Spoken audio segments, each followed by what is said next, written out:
د لاس بنګړي دې په دسمال وتړه شړنګ ونه کي د لاس بنګړي دې په دسمال وتړه شړنګ ونه کي د ښار قاضي د ترنم خلاف فتوا ورکړې امجد به مړ شي خو سندره مرګ له نه ورکوي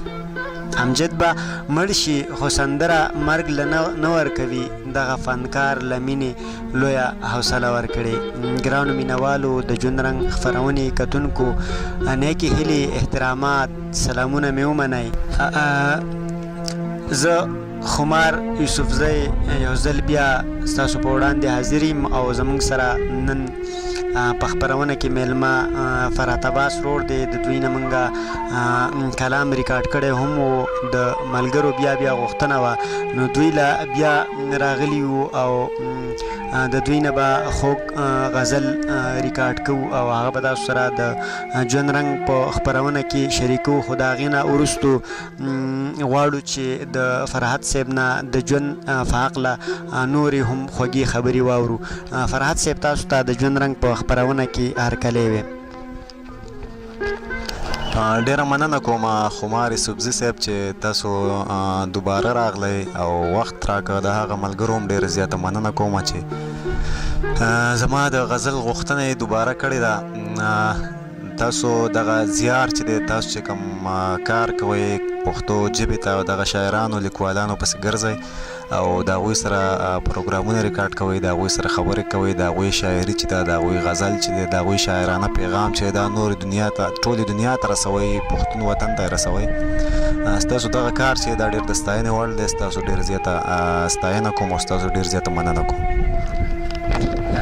ډیره مننه فرحت صاحب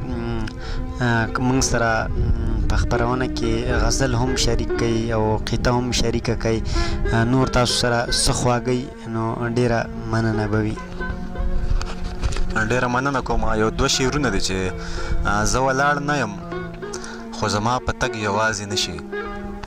زه ولاړ نه یم خو زما په تګ یوازې نشي ځکه مې ژوند له انتخاب کړلې روانې لارې او دا چې له ځانه لرې زغلمه په تا پسې ځم دا چې له ځانه لرې زغلمه په تا پسې ځم ماته له هر لوري راغلي دي ویرانې لارې یو دوه شعره نور دي چې د مینو یادګارونو پکې سر وخوړو چې د مینو یادګارونو پکې سر وخوړو د دې وطن د الفتونو قاتلان پیژنم او تا ته د لوټ هنر ښودلی غزنوي به وي خو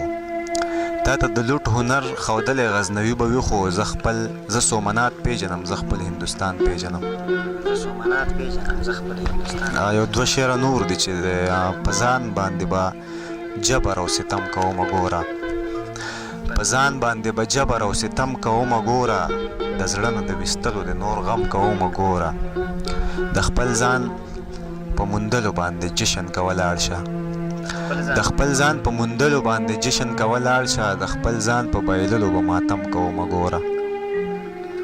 او غزل دی چې ستا پیغلتوب دی او په مخ کې د لاسره پراته دي د ژوند رنګونه دي په غېږه کې اوده پراته دي تا چې په ټوکو کې غوښته ما په رښتیا انقلاب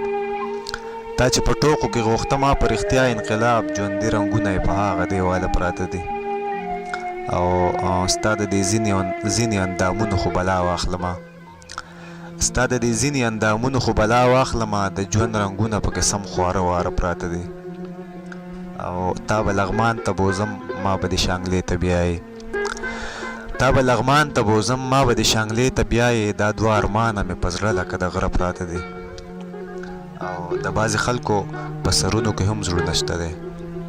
د بعضې خلکو په سرونو کې هم زړونه شته دی د بعضې خلکو خو په زړونو کې مازغه پراته دي مننه د بعضې خلکو په سرونو کې هم زړونه شته دی د بعضې خلکو خو په زړونو کې مازغه پراته دي او مشال خو مړ که د تیارو د طرفدارو لښکر مشال خو مړ که د تیارو د طرفدارو لښکر خو خوا کې څومره د رڼا طرفدار مړه پراته دي او دغه مندر کې کاڼي شته دی خو بګوان نشته دی دغه مندر کې کاڼي شته دی خو بګوان نشته دی پکې ګل ګل پیغلتوبونه سم اوبه پراته دي او اخري شعر دی چې نوی سینګار کوي فرحته زما زړه هم ساتي